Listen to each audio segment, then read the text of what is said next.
Old dog boxing, motherfucker. The King of Puerto Rico is back, man. This past weekend, live from Orlando, Florida, on the Zone. Edgar Berlanga makes easy work of Jonathan Gonzalez Ortiz, gets him out of there. Just a single round. And I was already knowing, and it wasn't even because of Jonathan's looks, but I already knew that this fight was not going to last very long. And for those who don't know, the reason why I knew that is because Jonathan has been out of the ring for the past 10 years. He just recently came back last year, got a little tune-up in, then he steps in the ring with the world contender. Now, I don't know whose idea it was to put Ortiz in the ring with a world-level contender like Edgar Berlanga, but it was almost like the matchmakers didn't even take their job serious for this one. Because as soon as this fight started, it was very obvious that Jonathan did not belong in the ring with Edgar Berlanga. I mean, just look at the man's physique in this picture. The man looks like he just had a baby. But the man made weight, so apparently the man is in shape. He's in better shape than Edgar Berlanga because Edgar Berlanga missed weight. And it's a damn shame because Jonathan Gonzalez Ortiz was undefeated before he got knocked out by Berlanga this past Saturday. If they would have handled Ortiz's career with a little more tender love and care, he maybe wouldn't have been bodied in the fashion that he did. But hopefully Gonzalez got a hefty paycheck for being bodied in the fashion that he did by a power puncher like Edgar Berlanga. But let me just say this. Edgar Berlanga be looking big as fuck in that ring, man. Him missing weight has me thinking maybe it's about time he moves up. But he says he only missed the weight because he caught the flu a week ago. So who knows? But what we do know is Edgar Berlanga is now a free agent. He is no longer signed with Eddie Hearn and Matchroom. So he has the freedom. He has, he could do whatever he likes now. He could do whatever he pleases. He says that he has a hit list, right? He has names on the list that he wants to fight. Names like Caleb Plant, Jaime Munguia, and Jermall Charlo. Now let me say this. Although it sounds good, I don't want to hear Berlanga call out these names and then give us another Jonathan Gonzalez Ortiz fight. You feel me? He's been calling out these names, so I expect him to walk the walk. You know what I'm saying? The time for talking is over, Edgar. You've talked enough, and I expect something big for Edgar Berlanga his next time around. The guy has the potential to become boxing's next big superstar, but he must start knocking out these bigger names, these big names.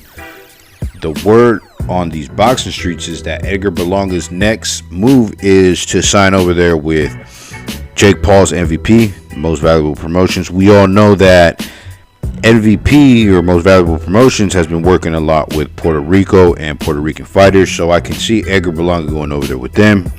He mentioned a potential fight. He really wants to fight Jaime Munguia, it seems like, but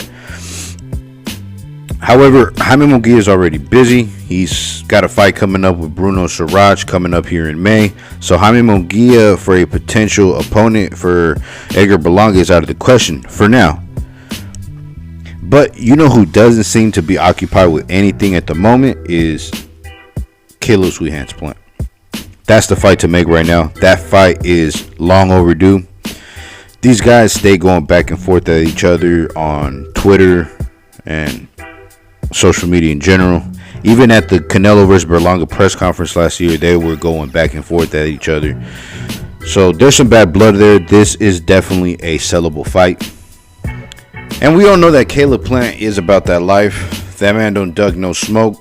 He'll fight anybody and everybody. So we know he's definitely game to fight Berlanga. So yeah, man.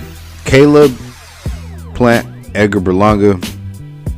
That's the fight to make. So message to Edgar Berlanga would be, whatever you decide to do, whether you decide to go to MVP or you decide to stay with Matchroom, make sure your team sends a contract over to Caleb Plant. Get that going. That is the fight to make. The stars are aligning. There has never been a better time to make this fight. Do I think that this is a pay-per-view worthy fight? No. This is a good fight, but not pay-per-view worthy. But, however, knowing PBC and knowing what they're about, knowing how the PBC Premier Boxing Champions gets down, you better expect it. You know what I'm saying? They're going to want to build this as a pay-per-view, but it is what it is, and it was what it was, you know? One more thing I wanted to say or mention before ending this video is that for whatever reason, Edgar Berlanga keeps bringing up Jermall Charlo, even though we all know that Jermall Charlo's retired. He's been out the game for 2-3 years now. Y'all have to leave Jermall Charlo alone, man. Quit bullying Jermall Charlo, y'all. He's not fighting no more. But a name that has been a little more active, but barely, and I would like to see fight versus Edgar Berlanga, would be Demetrius Boo Boo Andre, man. Yeah, Edgar, instead of calling out Charlo, call out Demetrius Andre, man. Let's get Andre back into the mix. You know what I'm saying? He took his ass whooping from Benavidez and just disappeared in obscurity. So yeah, man. If we can't get Caleb Plant, then let's get Demetrius Boo Boo Andre in there, man. But once again, congratulations to Edgar Berlanga on his knockout win of this man that is shaped like a pear. But guys, girls, that's all I have for this one. Let me know what y'all think down in the comment section, man. Let's chop it up, man. Let's talk some boxing, man. And you already know, once again, this has been your boy O Dog Boxing, and I'm out this bitch.